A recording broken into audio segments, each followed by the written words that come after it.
Hello students, welcome to Magnet Brains. कैसे हैं आप सभी लोग? आई होप आप सब बढ़िया होंगे।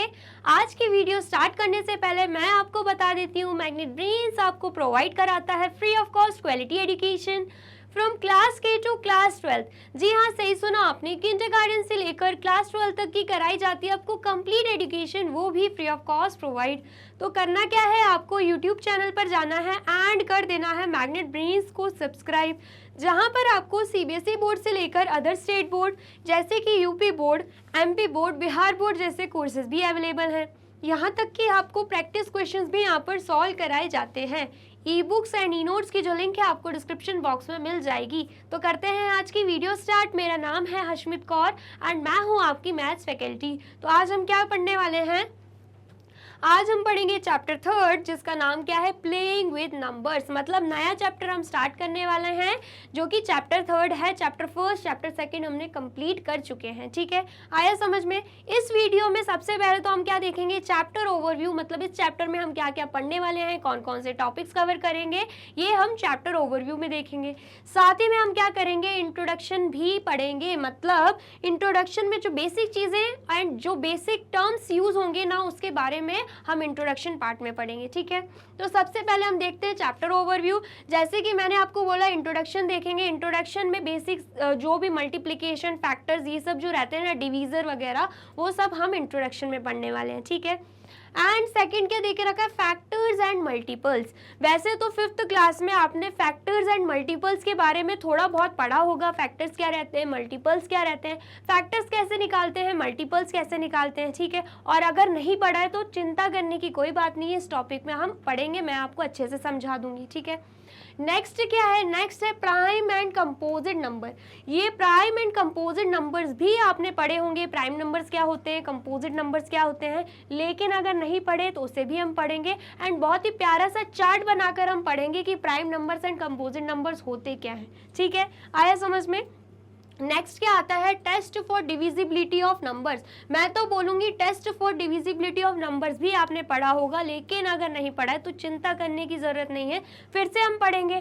Test of divisibility of numbers में हम क्या देखेंगे कि कोई भी नंबर 2 से 3 से, कोई भी हमें नंबर दे के रखा है, बड़ा सा नंबर, और पूछा जाए कि बताओ ये 2 से डिविजिबल है कि नहीं, 3 से है कि नहीं, 4 से है कि नहीं, 5 से है कि नहीं, तो हम कैसे पता करेंगे चुटकियों में, इसमें इस टॉपिक में हम वो जानेंगे। ठीक है, हमें इतने बड़े नंबर को डिवाइड करते नहीं बैठना है, हम ट्रिक से जानेंगे कि डिविजिबल वो कैसे होने वाला है। ठीक है, आया समझ में? तो test for divisibility of numbers बहुत ही इंटरेस्टिंग टॉपिक है, तो ये हम पढ़ने वाले हैं। ठीक है, नेक्स्ट फिर आ जाते हैं common factors and common multiples में। अब फैक्टर्स एंड मल्टीपल्स निकालना तो सीख लिया, किसी भी नंबर्स के फैक्टर्स या मल्टीपल्स कैसे निकलते हैं वो हम इस टॉपिक में सीख लेंगे। लेकिन common factors and common multiples में क्या होगा, 2 या 3 नंबर दे के रखे होंगे, उनके फैक्टर्स तो हम निकालेंगे ही, साथ में हमसे पूछा जाएगा इन तीनों नंबर के हमने फैक्टर्स निकाले हैं या तीनों नंबर के हमने मल्टीपल्स निकाले हैं, उनमें से उनके कॉमन फैक्टर्स या कॉमन मल्टीपल्स क्या रहेंगे। ठीक है, तो ये भी हम इस टॉपिक में जानेंगे। फिर आ जाता है सम मोर डिविजिबिलिटी रूल्स। डिविजिबिलिटी रूल्स को फाइंड आउट करने के लिए, डिविजिबिलिटी को फाइंड आउट करने के लिए एक प्राइम फैक्टराइजेशन मेथड भी होता है। ठीक है, वो मेथड क्या रहता है, एंड एक फैक्टर ट्री मेथड रहता है जिसके थ्रू भी हम किसी भी नंबर के फैक्टर्स निकाल सकते हैं। अब ये दोनों मेथड रहते क्या हैं, ये हम सम मोर डिविजिबिलिटी रूल्स वाले टॉपिक में पढ़ने वाले हैं। ठीक है, इतना आया समझ में? अब नेक्स्ट क्या है, नेक्स्ट है हाईएस्ट कॉमन फैक्टर, जिसे हम क्या बोलते हैं, HCF। क्या बोलते हैं हम, HCF। अब फैक्टर्स देख लिया, कॉमन फैक्टर्स देख लिया, उसके बाद हम देखेंगे हाईएस्ट कॉमन फैक्टर। मतलब किसी भी नंबर का हम हाईएस्ट कॉमन फैक्टर कैसे निकाल सकते हैं। ठीक है, इतना आया समझ में? फिर आ जाता है लोवेस्ट कॉमन मल्टीपल, जिसे हम बोलते हैं LCM। क्या बोलते हैं हम, LCM बोलते हैं। अब मल्टीपल्स पढ़ लिया क्या होते हैं, कॉमन मल्टीपल्स कैसे निकलते हैं वो भी देख लिया, तो हम देखेंगे कि लोवेस्ट कॉमन मल्टीपल्स हम कैसे निकालेंगे। ठीक है, इतना आया समझ में? मतलब ये सब टॉपिक्स हम कवर करने वाले हैं। नेक्स्ट फिर कहानी यहाँ पर खत्म नहीं होती है, फिर आ जाते हैं हमारे problems. Some problems on HCF and LCM। मतलब एक तरीके से हम वर्ड प्रॉब्लम सॉल्व करने वाले हैं जिसमें हम HCF एंड LCM को और डिटेल में समझेंगे। ठीक है, नेक्स्ट फिर आ जाते हैं हम एनसीईआरटी एग्जाम्पल्स पे। अब जितने भी एग्जाम्पल एनसीईआरटी की बुक में दिए हैं वो हम बिल्कुल नहीं छोड़ने वाले हैं, उन सबको हम कवर करते जाएंगे, ठीक है। फिर उसके बाद आ जाते हैं एक्सरसाइज 3.1 पर। 3.1 भी करेंगे, एक्सरसाइज 3.2 भी करेंगे, एक्सरसाइज 3.3 भी करेंगे, एक्सरसाइज 3.4 भी करेंगे, एक्सरसाइज 3.5 भी करेंगे, एक्सरसाइज 3.6 भी करेंगे। हाँ, बहुत सारी एक्सरसाइज दे के रखी हुई है क्योंकि ये चैप्टर थोड़ा लेंथी है लेकिन इंटरेस्टिंग है। और एक्सरसाइज 3.7 भी यहाँ पर हम करने वाले हैं, ठीक है। इतना आया समझ में। फिर इतना सब कुछ पढ़ लिया, सारे टॉपिक्स पढ़ लिए, एनसीईआरटी एग्जाम्पल्स पढ़ लिए, एक्सरसाइजेस के हर एक क्वेश्चन सॉल्व कर लिए हैं। तो जैसे कि मैंने आपको बोला था मल्टीपल चॉइस क्वेश्चंस भी हम आपके लिए लेकर आएंगे, तो बिल्कुल लेकर आए हैं। मल्टीपल चॉइस क्वेश्चंस भी हम यहाँ पे सॉल्व करेंगे, ठीक है। पूरा चैप्टर कंप्लीट हो जाएगा तो हम क्या देखेंगे कि मल्टीपल चॉइस क्वेश्चंस हमें कैसे सॉल्व करने हैं, ठीक है। फिर आ जाते हैं मोस्ट इंपॉर्टेंट क्वेश्चंस पे, जिसे हम MIQs बोलते हैं। अब ये क्यों करवाए जाते हैं? ताकि एग्जामिनर आपसे कैसे कैसे क्वेश्चंस एग्जाम में पूछ सकता है वो आपको पता हो और आप आसानी से उसे सॉल्व कर पाए। तो हम यहाँ पे मोस्ट इंपॉर्टेंट क्वेश्चंस भी सॉल्व करने वाले हैं, ठीक है। अब इतना कुछ मैंने आपको बता दिया, इतना सब हम पढ़ लेंगे, मल्टीपल चॉइस क्वेश्चंस भी कर लेंगे, मोस्ट इंपॉर्टेंट क्वेश्चंस भी कर लेंगे, तो चैप्टर रिवीजन तो बनता ही है। जैसे मैंने आपसे प्रॉमिस किया था चैप्टर रिवीजन भी हम लेकर आएंगे, तो बिल्कुल लेकर आएंगे। पूरा चैप्टर पढ़ने के बाद एक बार फिर से हम पढ़ेंगे क्या, इस चैप्टर को, वो भी क्विक रिवीजन में, चैप्टर रिवीजन में, जिसमें आपको पूरे अच्छे से जो भी कॉन्सेप्ट है सब अच्छे से फिट हो जाएंगे, ठीक है। आया समझ में? जल्दी से बता दीजिए इतना समझ में आया। चैप्टर ओवरव्यू हो चुका है कंप्लीट। अब हम आ जाते हैं किस पे, इंट्रोडक्शन में। इंट्रोडक्शन में क्या पढ़ने वाले हैं? इंट्रोडक्शन में हमसे बोला गया है रमेश है 6 मार्बल्स। रमेश के पास कितने मार्बल्स हैं? 6 marbles. He want to arrange them in rows in such a way that each row has the same number of marbles. अब रमेश के पास 6 मार्बल्स हैं, तो बोला जा रहा है कि रमेश को क्या करना है, इन मार्बल्स को रोज में अरेंज करना है, और ऐसे अरेंज करना है कि हर रो में इक्वल नंबर ऑफ मार्बल रहे। मतलब अगर पहले रो में 2 मार्बल हैं तो दूसरे रो में भी 2 रहे, तीसरे में भी 2 रहे, ऐसे हमें अरेंज करना है, ठीक है। आया समझ में? He arranged them in the following ways and matches the total number of marbles. बोला जा रहा है कि उसने क्या किया, इन मार्बल्स को अरेंज करके देखा अलग अलग मेथड से, अलग अलग वेज से, ठीक है। एंड फिर क्या फाइंड आउट किया, टोटल नंबर ऑफ मार्बल्स उसने फाइंड आउट किया।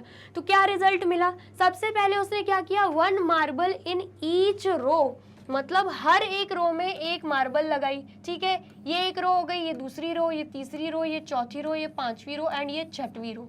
6 मार्बल्स हैं एंड हर रो में अगर 1 मार्बल वो लगा रहा है तो कितने रोज लग जाएंगे? 6 रोज लग जाएंगे। देखिए यहाँ पे 1 marble in each row, number of rows कितने लग रहे हैं? 6 लग रहे हैं, ठीक है। फिर टोटल नंबर ऑफ मार्बल्स कितने लग जाएंगे? जब हम 1 को 6 से मल्टीप्लाई कर देंगे तो टोटल नंबर ऑफ मार्बल्स कितने आ रहे हैं? 6 आ रहे हैं, ठीक है। ये तो था उसका पहला तरीका। दूसरा तरीका उसने क्या फॉलो किया, अब एक एक मार्बल तो रो में लेके देख लिया, अब उसने सोचा कि हम 2-2 मार्बल्स लेकर देखते हैं, हर एक रो में 2-2 मार्बल्स। तो उसने क्या किए, 2 मार्बल्स इन ईच रो। जैसे ही उसने 2 मार्बल्स इन ईच रो किए तो 2 मार्बल्स यहाँ पर हो गए, 2 मार्बल्स दूसरे रो में, 2 मार्बल्स तीसरे रो में। तो इससे क्या हो रहा है, टोटल 6 मार्बल्स उसके बन जा रहे हैं, क्योंकि उसके पास तो 6 ही मार्बल्स हैं, ठीक है। तो कितने रोज बन रहे हैं फिर, जब वो हर एक रो में 2 मार्बल्स लगा रहे हैं तो उसके 3 रोज यहाँ पे बन रहे हैं, ठीक है। आया समझ में? तो टोटल नंबर ऑफ मार्बल्स कितने निकल के आ रहे हैं, टोटल नंबर ऑफ मार्बल्स निकल के आ रहे हैं 2 × 3 6, और 6 ही मार्बल्स उसके पास थे, उसने अरेंज कर दिए, ठीक है। इतना आ गया समझ में?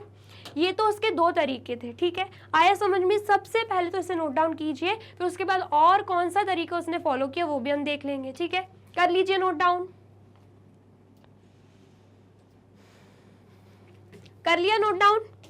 अब नेक्स्ट देखते हैं। अब तीसरा तरीका उसने क्या फॉलो किया, पहले तो उसने क्या किया, एक एक रो में 1-1 मार्बल लिया, फिर एक एक रो में 2-2 मार्बल लिए। अब वो क्या कर रहा है, एक एक रो में 3-3 मार्बल लेके देख रहा है, ठीक है। एक रो में 3 मार्बल लिए, फिर दूसरे रो में भी उसने 3 मार्बल लिए, 6 मार्बल्स उसके खत्म हो गए यहाँ पे, ठीक है। तो क्या हुआ, जब उसने 3 मार्बल्स लिए ईच रो में, मतलब हर एक रो में अगर वो 3 मार्बल्स ले रहा है तो उसको कितने रोज लग रहे हैं, सिर्फ 2 रोज लग रहे हैं, ठीक है। आया समझ में। तो टोटल नंबर ऑफ मार्बल्स क्या हो जाएगा, जब 3 मल्टीप्लाई बाय 2 करेंगे, 3 मल्टीप्लाई बाय 2 करेंगे तो आंसर आ रहा है 6, एंड उसके पास तो 6 ही मार्बल्स थे, ठीक है। तो यहाँ पर भी उसने क्या किया, अरेंज कर दिया दूसरे तरीके से। इतना आ गया समझ में। फिर क्या किया उसने, अब एक रो में 1 मार्बल लेके देख लिया, एक रो में 2 मार्बल लेके देख लिए, एक रो में 3 मार्बल लेके देख लिए। फिर उसने क्या किया, उसने सोचा कि एक रो में 4 मार्बल भी लेकर देख लेते, ठीक है। 4 मार्बल उसने एक रो में लिए, दूसरे रो में ले ही रहा था, फिर उसने देखा उसके तो मार्बल ही खत्म हो गए, ठीक है। दूसरे रो में सिर्फ 2 ही मार्बल आए, लेकिन क्या बोला गया था सबसे स्टार्टिंग में कि हर रो में इक्वल नंबर ऑफ मार्बल होने चाहिए। अगर यहाँ पे 4 है तो यहाँ पर भी 4 होने चाहिए, लेकिन ऐसा तो हुआ ही नहीं। मार्बल अरेंज करने से पहले 6 पूरे कंप्लीट हो गए, यहाँ पर खत्म हो गए, तो ये अरेंजमेंट उसकी सेट नहीं बैठी, ये अरेंजमेंट उसकी सेट नहीं बैठी। फिर उसने सोचा 5 लेकर देखते हैं हर एक रो में, तो उसने क्या किया, एक रो में 5 लिए, दूसरी रो में ले ही रहा था, एक में ही उसका खत्म हो गया क्योंकि 6 मार्बल्स कंप्लीट हो गए और उसके पास मार्बल ही नहीं बचे थे। तो उसने देखा कि यहाँ पर तो 5 आ रहे हैं, यहाँ पर तो आ ही नहीं रहे, इक्वल नंबर ऑफ मार्बल्स तो अरेंज हो ही नहीं रहे, तो उसकी ये अरेंजमेंट भी क्या हो गई, गलत हो गई, ठीक है। इतना आया समझ में। तो यहाँ पर क्या लिखा है, he could not think of any arrangement in which each row had 4 marbles and 5 marbles, ठीक है।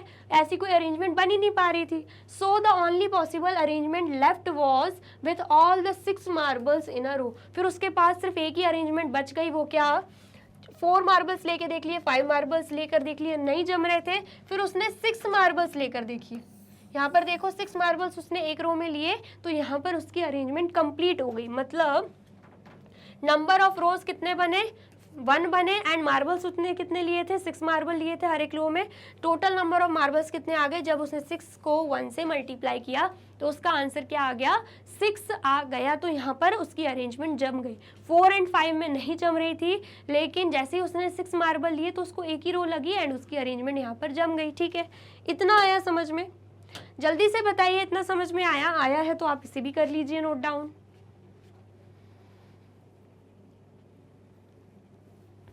कर लिया आपने नोट डाउन।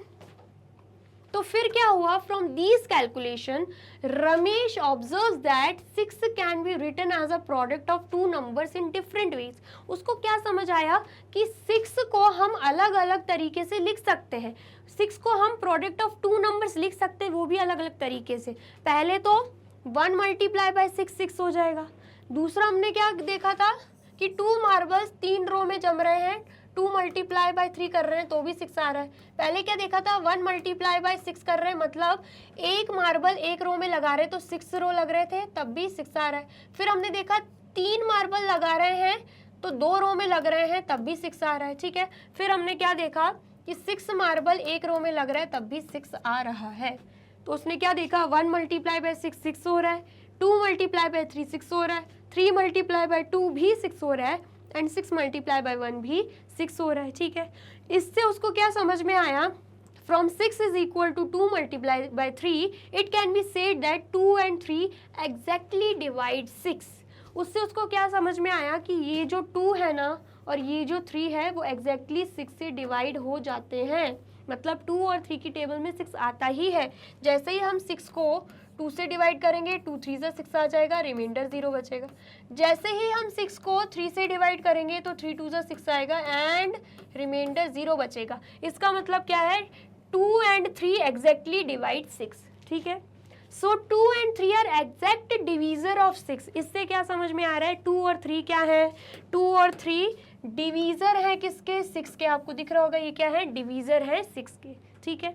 आया समझ में। From the other product 1 multiply bye 6, जो 1 मल्टीप्लाई बाय 6 था उससे क्या समझ में आ रहा था, the exact divisor of 6 are found to be 1 and 6। जो 6 का डिवीजर है वो क्या हो जाएगा, 1 भी हो जाएगा, 6 भी हो जाएगा। कैसे कैसे देख लेते हैं वो भी। 6 को हम 1 से भी कर सकते हैं डिवाइड, कैसे 1 6 6 हो जाएगा, माइनस कर देंगे 0 आएगा। ऐसे ही 6 को हम 6 से भी डिवाइड कर देंगे, 6 1 6 माइनस कर देंगे, यहाँ पर भी रिमाइंडर 0 आ रहा है। इसका मतलब क्या है, इसका मतलब है ये जो 1 है एंड ये जो 6 है ये भी 6 का डिवीज़र है, ये भी 6 का क्या है, एग्जैक्ट डिवीज़र है। ठीक है, इतना आया समझ में। अब नेक्स्ट बोला जा रहा है दस 1 2 3 and 6 are exact divisor of 6। इससे हमें क्या समझ में आया कि 1 2 3 एंड 6 क्या है, 6 के एग्जैक्ट डिवीज़र है। ठीक है, इतना आया समझ में। They are called the factors of 6। अब इन डिवीज़र को हम क्या बोलते हैं, फैक्टर्स भी बोलते हैं। क्या बोलते हैं हम, फैक्टर्स भी बोलते हैं, फैक्टर्स ऑफ 6। ठीक है, try arranging 18 marbles in rows and find the factor of 18। अब हमसे बोला जा रहा है कि हमें क्या करना है, 18 मार्बल्स को अरेंज करके देखने हैं रोज में एंड फिर उसके बाद 18 का फैक्टर निकालना है, 18 के क्या निकालने हैं, फैक्टर्स निकालने हैं। ठीक है, इतना आया समझ में। अब ये भी हम सॉल्व करके देखेंगे, लेकिन उससे पहले आप क्या करो, इसे नोट डाउन कर लो।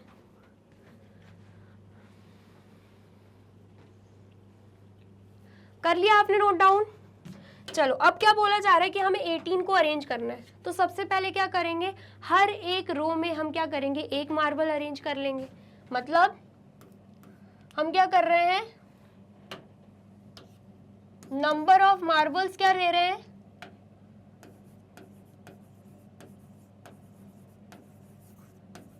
नंबर ऑफ मार्बल्स ले रहे हैं हम 1। क्या ले रहे हैं, एक मार्बल ले रहे हैं। और नंबर ऑफ रोज क्या ले रहे हैं, नंबर ऑफ रोज 18 ले रहे हैं। क्यों ऐसा, अगर हर एक मार्बल एक एक रो में लगेगा तो 18 रोज तो लग ही जाएंगी, ऑब्वियस सी बात है, क्योंकि हमारे पास तो सिर्फ 18 मार्बल्स हैं। ठीक है, तो टोटल नंबर ऑफ मार्बल्स क्या हो जाएंगे, टोटल नंबर ऑफ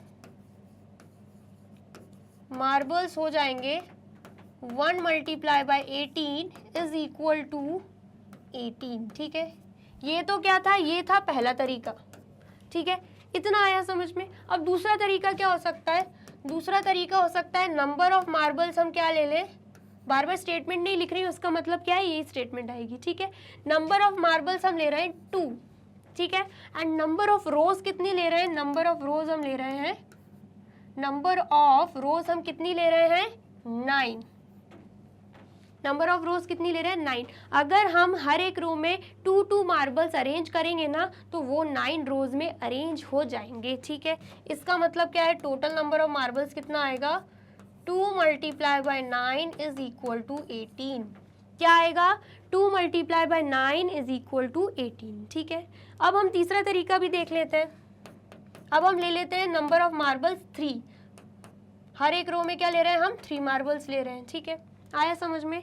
तो जो 18 मार्बल्स हैं उनके लिए नंबर ऑफ रोज कितने लगेंगे, नंबर ऑफ रोज भी लग जाएंगे, कितने, 6 लग जाएंगे। कितने रोज लग रहे हैं, 6 लग रहे हैं। ठीक है, तो टोटल नंबर ऑफ मार्बल्स कितने हो जाएंगे, जब हम 3 को 6 से मल्टीप्लाई कर देंगे तो आंसर आ रहा है 18। इसका मतलब क्या है, जब हम हर एक रो में 3 मार्बल्स ले रहे हैं तो हमें मार्बल्स के लिए, 18 मार्बल्स के लिए 6 रोज लग रहे हैं। ठीक है, इतना आ गया समझ में। अब हम देखते हैं 4 मार्बल्स के लिए। तो 4 मार्बल्स अगर हम लेते हैं 1 2 3 4, नेक्स्ट रो में जाएंगे 5 6 7 8, नेक्स्ट रो में जाएंगे 9 10 11 12, नेक्स्ट में जाएंगे 13 14 15 16, नेक्स्ट में जाएंगे 17 18। अब 18 मार्बल्स से ये तो यहाँ पर ख़त्म हो गए, यहाँ पर 18 मार्बल्स से ख़त्म हो गए। क्या आपको दिख रहा है कि हर रो में इक्वल नंबर ऑफ मार्बल्स है, क्योंकि लास्ट रो में तो सिर्फ 2 ही मार्बल्स लगे, अरेंजमेंट तो प्रॉपर बन ही नहीं पा रही, क्योंकि क्वेश्चन में बोला गया था हर रो में इक्वल नंबर ऑफ मार्बल्स हमें दिखने चाहिए। तो मतलब ये अरेंजमेंट फॉलो नहीं हो सकती, हम हर एक रो में 4 मार्बल्स नहीं लगा सकते। ठीक है, आया समझ में। अब 5 करके देख लेते हैं। अगर हम हर एक रो में 5 मार्बल्स लगा रहे हैं, 1 2 3 4 5, फिर उसके बाद 6 7 8 9 10, ठीक है, फिर उसके बाद 11 12 13 14 15, फिर उसके बाद 16, 17, 18। अब हमारे पास 18 मार्बल्स थे, हम आगे लगा ही नहीं सकते, तो हमें यहाँ पर भी क्या दिख रहा है कि इक्वल नंबर ऑफ मार्बल्स तो रो पर लग नहीं पा रहे हैं, क्योंकि लास्ट रो पे सिर्फ 3 ही मार्बल्स लगे हुए हैं। मतलब ये अरेंजमेंट भी फॉलो नहीं होगी, हम हर एक रो में 5 मार्बल्स नहीं ले सकते। ठीक है, इतना आया समझ में। अब हम क्या करते हैं, अब हम हर एक रो में 6 मार्बल्स लेकर देख लेते हैं। ठीक है, 1 2 3 4 5 1 2 3 4 5 6 7 8 9 10 11 12 13 14 15 16 17 18। अब क्या हुआ, 18 मार्बल से हमने अरेंज कर लिया और हमने क्या देखा कि हर रो में हम 6 मार्बल लगा रहे हैं, तो इक्वल नंबर ऑफ मार्बल्स हर एक रो में हमें दिख रहे हैं। इसका मतलब क्या है, फोर्थ वे क्या हो जाएगा, जब हम नंबर ऑफ मार्बल्स हर एक रो में कितने ले रहे हैं, 6 ले रहे हैं, तो नंबर ऑफ रोज कितने लग रहे हैं, 3 लग रहे हैं, तो टोटल नंबर ऑफ मार्बल्स कितने हो जाएंगे। जब हम 6 मल्टीप्लाई बाय 3 कर रहे हैं तो हमारा आंसर क्या आ रहा है, 18 आ रहा है। ठीक है, आया समझ में। अब हमें क्या मिल गया, 3 मल्टीप्लाई बाय 6 भी 18 था, उसको रिवर्स करके लिख रहे हैं तो 6 मल्टीप्लाई बाय 3 भी 18 ही हो रहा है। तो मतलब यहाँ पे ऑलमोस्ट सेम चीज़ हो रही है, जस्ट इसका रिवर्स हुआ, आंसर सेम आ रहा है। ठीक है, तो इसका मतलब क्या है, जब हमें कुछ ऐसी डिजिट दिख जाए ना कि 3 मल्टीप्लाई बाय 6 भी 18 है, फिर उसके बाद 6 मल्टीप्लाई बाय 3 भी 18 है, हमने जस्ट उसका रिवर्स कर लिया, तो यहीं पर हम स्टॉप कर लेंगे, आगे और अरेंजमेंट बनाने की ज़रूरत नहीं है। ठीक है, ऐसे कोई रिवर्स नंबर्स हमें दिखे तो हमें आगे अरेंजमेंट को और बढ़ाने की ज़रूरत नहीं होती। ठीक है, आया समझ में। तो इससे हमें क्या समझ में आ रहा है, इससे हमें समझ में आ रहा है कि ये जो 1 है, 2 है, 3 है एंड 6 है, फिर उसके बाद 9, 18, कौन कौन से नंबर मिल रहे हैं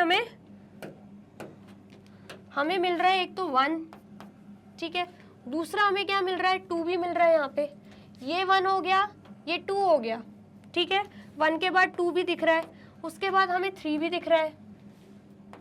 ठीक है, उसके बाद हमें क्या दिख रहा है, 6 भी दिख रहा है, तो यहाँ पर 6 लिख देंगे। यहाँ पर 3 दिख रहा है, दो टाइम्स लिखने की ज़रूरत नहीं है, 3 ऑलरेडी लिख चुके हैं। यहाँ पर 6 दिख रहा है, दोबारा लिखने की ज़रूरत नहीं है, यहाँ पर हम 6 भी लिख चुके हैं। फिर हमें 9 भी दिख रहा है। ठीक है, 6 भी दिखा था एंड उसके बाद 9 भी दिख रहा है, उसके बाद हमें क्या दिख रहा है, 18 दिख रहा है। तो ये सब क्या है, जैसे कि हमने यहाँ पर बताया था, यहाँ पर क्या बताया था, 1 2 3 and 6 are exact divisor of 6। इसका मतलब क्या है, ये जो नंबर्स निकले हैं ये किसके एग्जैक्ट डिवीजर हैं, एग्जैक्ट डिवीजर ऑफ 18। इसका मतलब क्या है, यही जो एग्जैक्ट डिवीजर निकले हैं इन्हें हम क्या बोलते हैं, फैक्टर्स बोलते हैं। मतलब यही क्या है, यही हो जाएंगे फैक्टर्स ऑफ 18। ये 18 के क्या हो जाएंगे, फैक्टर्स हो जाएंगे। ठीक है, इतना आया समझ में, बस इतनी सी बात बोली गई थी। समझ में आया है तो जल्दी से कर लीजिए नोट डाउन।